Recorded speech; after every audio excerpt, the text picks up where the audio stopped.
It was ourselves and a couple other young people. We travelled about our local area to see how kind of many like gambling shops were beside pubs and stuff like that, as kind of Govan seen as a kind of poverty area. And then we travelled further out to like the West End, and the information that we found was quite shocking. We kind of saw, I think it was like maybe 20 odd bookies in the Govan area, and like probably roughly the same for off sales. But then when we were in the West End, I think it was like two bookies, 2 or 3 bookies that we saw. It opened our eyes to see how areas were so different, and how these big companies and that do target the vulnerable people.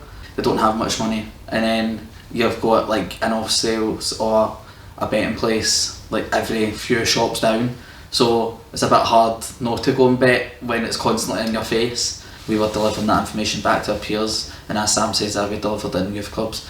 So yeah, definitely.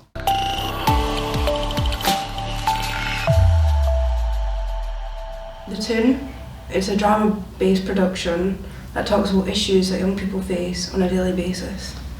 The Toon is ran for a week before and through the weekend of Youth Beats, which is Dumfries and Galloway, well, one of Scotland's largest free music festivals. And it's just a really good way and a fun and interactive way of getting across the issues that people in Dumfries and Galloway or all over Scotland, all over the world face every single day as a young person, and helps them out and like pinpoints them to help services, helplines. Like, it's just a really good thing to be involved in as well.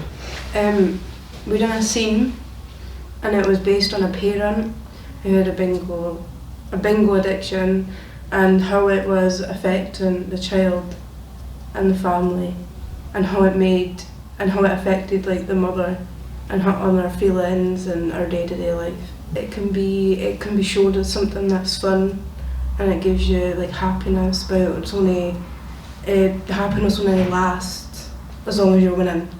And in the scene it kind of showed that it only lasted for as long as the money lasted, and then it kind of went downhill and people just weren't happy.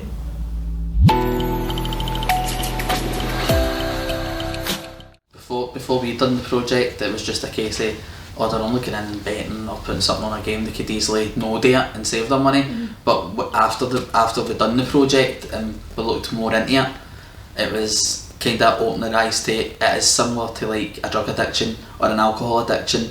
Like with people who are on drugs and alcohol, it's so tough for them to get off it. It's the exact same for somebody who's got a gambling addiction. It goes into addiction because you can put £1 into it, and then you start, then 5, then 10, and it can go up and up. When you look at their bet history or whatever, they see that they've lost more than what they've made, but because of the thrill of, oh, I've won like £100 this weekend, they don't realise how much they've actually lost. And just in this generation as well, it's constantly in your face with apps, like advertising that comes up in apps. Like if you're on a game on your phone and then an app pops up, it's either related to like betting or playing a kind of simulated game, like fake betting, which is then getting young people caught up in it.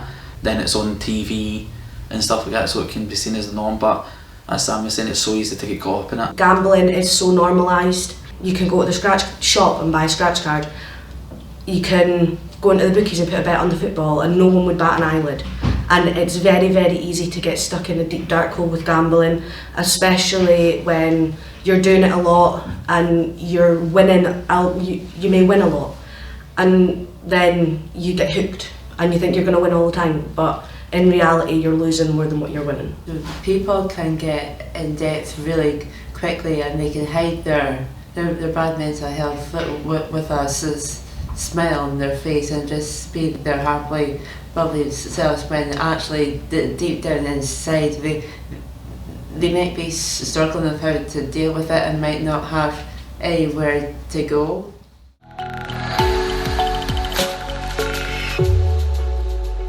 Budget? Yeah. Spend time with family and friends.